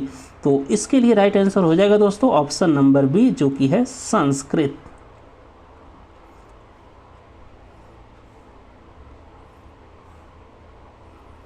इसके बाद अगला क्वेश्चन है, मंदिर वास्तुकला की नागर शैली का विकास मुख्य रूप से किस काल में शुरू हुआ? तो इस क्वेश्चन के लिए राइट आंसर हो जाएगा दोस्तों ऑप्शन नंबर सी, जो कि है गुप्त काल। तो गुप्त काल में दोस्तों मंदिर वास्तुकला की नागर शैली का विकास हुआ।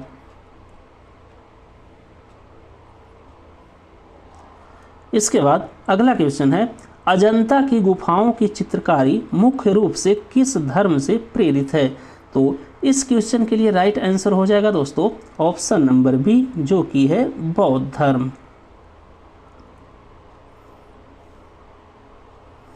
इसके बाद अगला क्वेश्चन है, अजंता की गुफाएं वर्तमान में भारत के किस राज्य में स्थित हैं? तो इसके लिए राइट आंसर हो जाएगा दोस्तों ऑप्शन नंबर बी, जो कि है महाराष्ट्र। इसके बाद अगला क्वेश्चन है, महाबलीपुरम के एकस्मक रथों मतलब 7 रथों के निर्माण की शुरुआत किस शासक ने की थी? तो इस क्वेश्चन के लिए दोस्तों राइट आंसर हो जाएगा ऑप्शन नंबर बी, जो कि है नरसिंह वर्मन प्रथम, जिन्हें महामल्ल भी कहा गया है।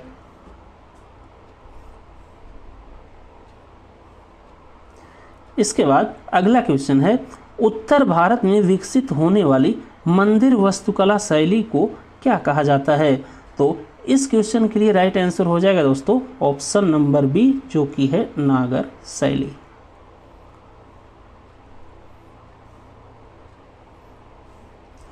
इसके बाद अगला क्वेश्चन है, दक्षिण भारत मतलब जो कि चोल साम्राज्य के अधीन था, उसमें विकसित मंदिर वास्तुकला शैली का नाम क्या है? तो इस क्वेश्चन के लिए राइट आंसर हो जाएगा द्रविड़ शैली, जो कि है ऑप्शन नंबर बी। इसके बाद अगला क्वेश्चन है, वेसर शैली वास्तुकला किन 2 शैलियों का मिश्रण है?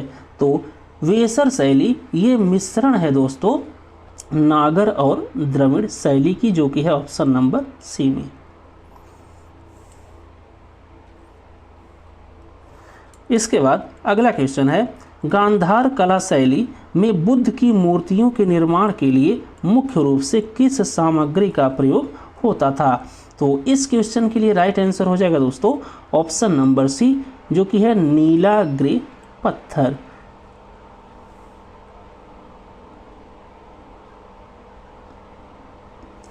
इसके बाद अगला क्वेश्चन है, मथुरा कला शैली में मूर्तियों के लिए किस पत्थर का उपयोग किया जाता था? तो इसके लिए राइट आंसर हो जाएगा दोस्तों ऑप्शन नंबर सी, जो कि है लाल बलुआ पत्थर। इसके बाद अगला क्वेश्चन है, बौद्ध स्तूप की संरचना में अग्नि का प्रतीक कौन सा भाग होता था? तो इस क्वेश्चन के लिए राइट आंसर हो जाएगा दोस्तों ऑप्शन नंबर सी, जो कि है हरिमिका।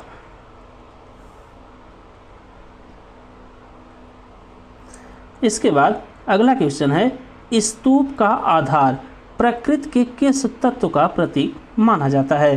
तो इस क्वेश्चन के लिए राइट आंसर हो जाएगा दोस्तों ऑप्शन नंबर सी, जो कि है पृथ्वी। इसके बाद अगला क्वेश्चन है, स्तूप के सबसे ऊपरी भाग जो कि होता था छत्र को किसका प्रतीक माना जाता था? तो इसके लिए राइट आंसर हो जाएगा शून्य या अंतरिक्ष। तो स्तूप का जो ऊपरी भाग होता था दोस्तों, जिसे छत्र कहा गया, उससे प्रतीक माना जाता था शून्य या अंतरिक्ष का। इसके बाद अगला क्वेश्चन है, मंदिर वास्तुकला की पंचायतन शैली का प्रसिद्ध उदाहरण दशावतार मंदिर कहाँ स्थित है? तो इसके लिए राइट आंसर हो जाएगा दोस्तों ऑप्शन नंबर बी, जो कि है देवगढ़, उत्तर प्रदेश। तो जो पंचायतन शैली का प्रसिद्ध मंदिर है दशावतार मंदिर, जो कि भगवान विष्णु से को समर्पित है, वो स्थित है दोस्तों देवगढ़, उत्तर प्रदेश में।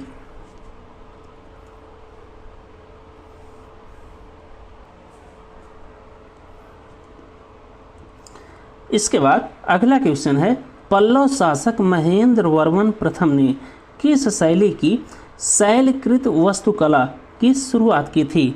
तो इसके लिए राइट आंसर हो जाएगा दोस्तों महेंद्र शैली।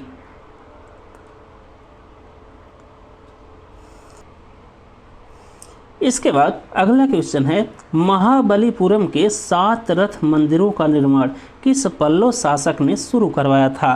तो ये करवाया था दोस्तों नरसिंह वर्मन प्रथम ने, जिन्हें मामल्ल कहा गया। तो यहाँ पर राइट आंसर हो जाएगा ऑप्शन नंबर बी। इसके बाद अगला क्वेश्चन है, कांचीपुरम के कैलाशनाथ मंदिर का निर्माण किस शैली के तहत किया गया था? तो इस क्वेश्चन के लिए राइट आंसर हो जाएगा दोस्तों ऑप्शन नंबर बी, जो कि है राज सिंह शैली।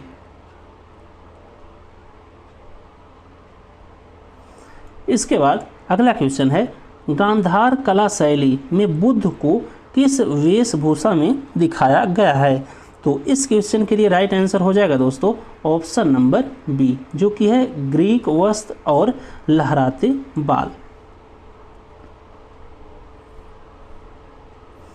इसके बाद अगला क्वेश्चन है, मथुरा कला शैली में मूर्तियों के निर्माण के लिए किस सामग्री का उपयोग किया जाता था? तो ये क्वेश्चन हो गया दोस्तों, इसमें किया जाता था यूज लाल बलुआ पत्थरों का। इसके बाद अगला क्वेश्चन है, अजंता की गुफाओं जो कि महाराष्ट्र में स्थित हैं की चित्रकारी किस धर्म की घटनाओं से प्रेरित है? तो ये प्रेरित है दोस्तों बौद्ध धर्म की घटनाओं से, जो कि है ऑप्शन नंबर बी में।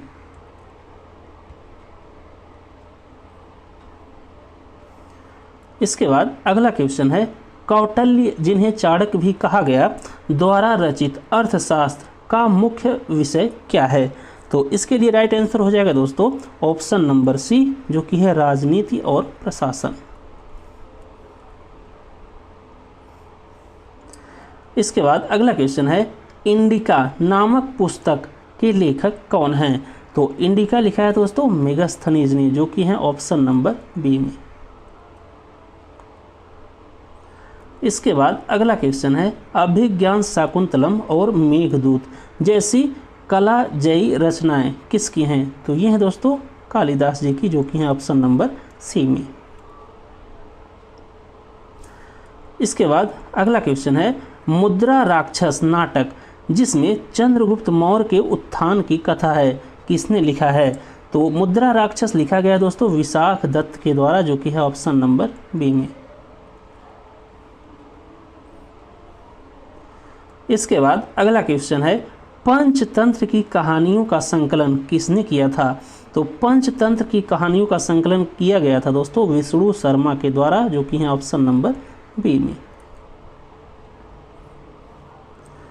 इसके बाद अगला क्वेश्चन है, हर्षचरित और कादम्बरी के लेखक कौन हैं?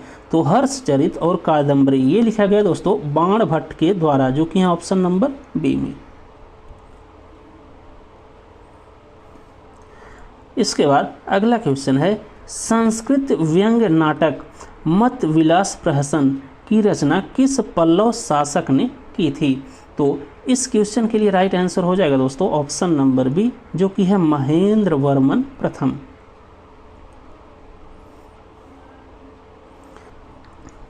इसके बाद अगला क्वेश्चन है, बुद्ध के जीवन पर आधारित महाकाव्य बुद्ध चरित के लेखक कौन हैं? तो बुद्ध चरित ये लिखा गया दोस्तों अश्वघोष के द्वारा।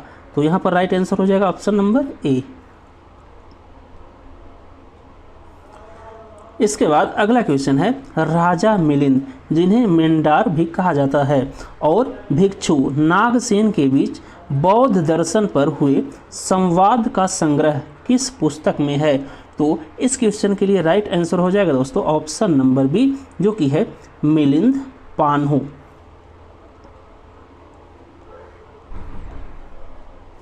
इसके बाद अगला क्वेश्चन है, बौद्ध तत्व मीमांसा और मनोविज्ञान पर आधारित ग्रंथ अभिधम्म कोश किसने लिखा था? तो इस क्वेश्चन के लिए दोस्तों राइट आंसर हो जाएगा ऑप्शन नंबर बी, जो कि है वसुबंधु।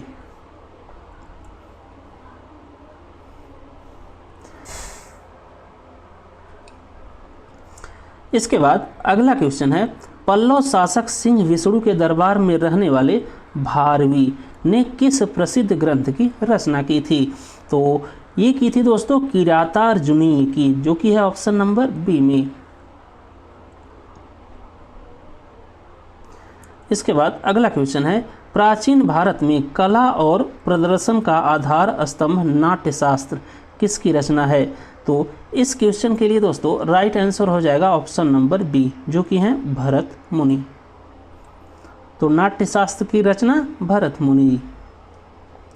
इसके बाद अगला क्वेश्चन है, हर्षवर्धन द्वारा रचित वह कौन सा नाटक है जो बोधिसत्व की करुणा और आत्म बलिदान पर आधारित है? तो इस क्वेश्चन के लिए राइट आंसर हो जाएगा दोस्तों ऑप्शन नंबर सी, जो कि है नागनंद। इसके बाद अगला क्वेश्चन है, सम्राट हर्षवर्धन की जीवनी हर्षचरित के लेखक कौन हैं? तो हर्षचरित ये लिखा गया दोस्तों बाणभट्ट के द्वारा, जो कि है ऑप्शन नंबर बी में। इसके बाद अगला क्वेश्चन है, 10 कुमार चरित नामक प्रसिद्ध गद्य काव्य की रचना किसने की थी? तो इस क्वेश्चन के लिए राइट आंसर हो जाएगा दोस्तों ऑप्शन नंबर बी, जो कि है दांडी। इसके बाद अगला क्वेश्चन है, गुप्त काल के प्रसिद्ध कोशाकार अमर सिंह ने किस शब्दकोश की रचना की थी? तो इस क्वेश्चन के लिए राइट आंसर हो जाएगा दोस्तों ऑप्शन नंबर बी, जो कि है अमरकोश। इसके बाद अगला क्वेश्चन है, प्रसिद्ध व्याकरण ग्रंथ अष्टाध्यायी के लेखक कौन हैं? तो अष्टाध्यायी ये लिखा गया दोस्तों पाणिनि जी के द्वारा, जो कि है ऑप्शन नंबर बी में। इसके बाद अगला क्वेश्चन है, स्वप्नवास वदत्ता जैसे 13 नाटकों का संकलन किस प्राचीन रचनाकार ने किया था? तो इस क्वेश्चन के लिए राइट आंसर हो जाएगा दोस्तों ऑप्शन नंबर बी, जो कि है भास।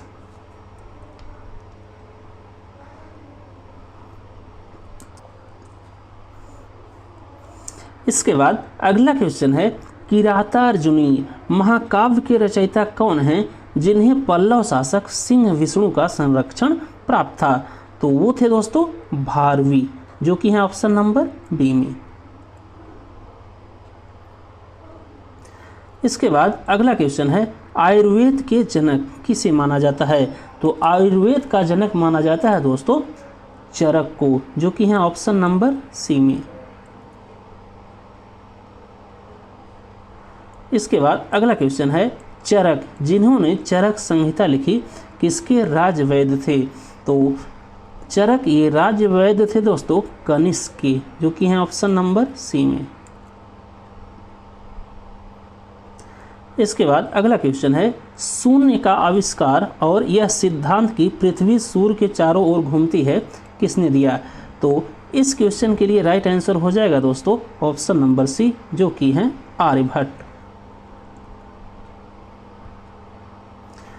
इसके बाद अगला क्वेश्चन है, शून्य और दशमलव प्रणाली का आविष्कार किस महान गुप्तकालीन गणितज्ञ ने किया था?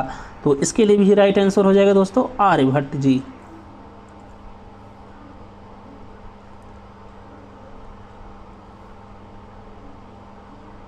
इसके बाद अगला क्वेश्चन है, खगोल विज्ञान का प्रसिद्ध ग्रंथ पंच सिद्धांतिका किसकी रचना है?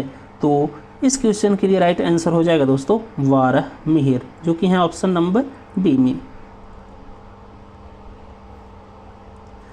इसके बाद अगला क्वेश्चन है, गुरुत्वाकर्षण का सिद्धांत न्यूटन से पहले किस प्राचीन भारतीय वैज्ञानिक ने दिया था? तो वो दिया था दोस्तों ब्रह्मगुप्त ने, जो कि है ऑप्शन नंबर सी में।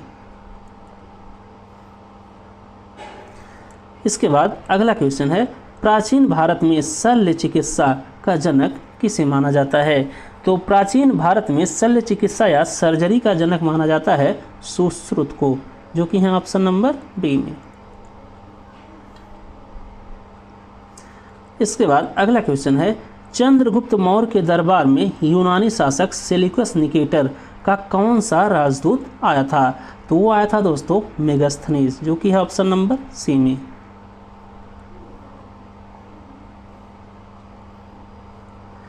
इसके बाद अगला क्वेश्चन है, प्रसिद्ध यूनानी राजदूत डायमेकस किसके शासनकाल में भारत आया था? तो ये आया था दोस्तों बिंदुसार के समय में, जो कि है ऑप्शन नंबर बी में।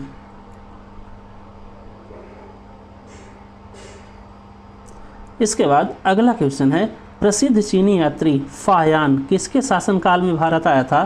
तो यह आया था चंद्रगुप्त द्वितीय के शासनकाल में।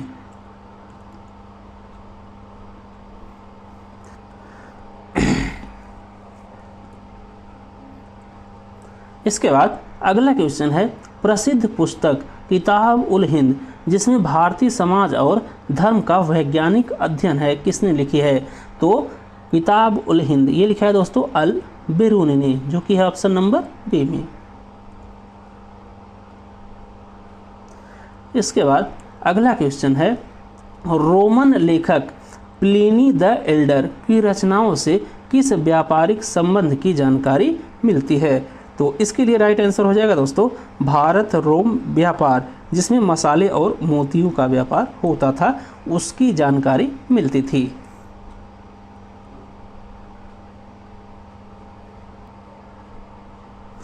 इसके बाद अगला क्वेश्चन है, जियोग्राफिया नामक पुस्तक जो भारतीय भौगोलिक विवरण और बंदरगाहों की जानकारी देती है किसने लिखी थी?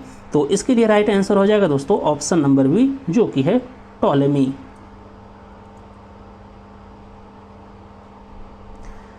इसके बाद अगला क्वेश्चन है, यूनानी चिकित्सक टेसियस ने 5वीं शताब्दी ईसा पूर्व में किस देश के पौधों, जानवरों और रीति रिवाजों का वर्णन किया था?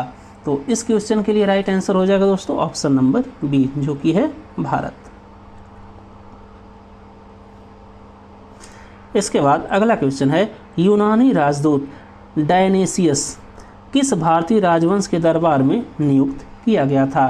तो इस क्वेश्चन के लिए राइट आंसर हो जाएगा दोस्तों ऑप्शन नंबर बी, जो कि है मौर्य वंश। इसके बाद अगला क्वेश्चन है, किस यूनानी राजदूत ने अपनी पुस्तक इंडिका में पाटलिपुत्र के प्रशासन का विस्तृत वर्णन किया है? तो वो है दोस्तों मेगास्थनीज, जो कि है ऑप्शन नंबर बी में। इसके बाद अगला क्वेश्चन है, शक संवत 78 ईस्वी की शुरुआत किस शासक ने की थी?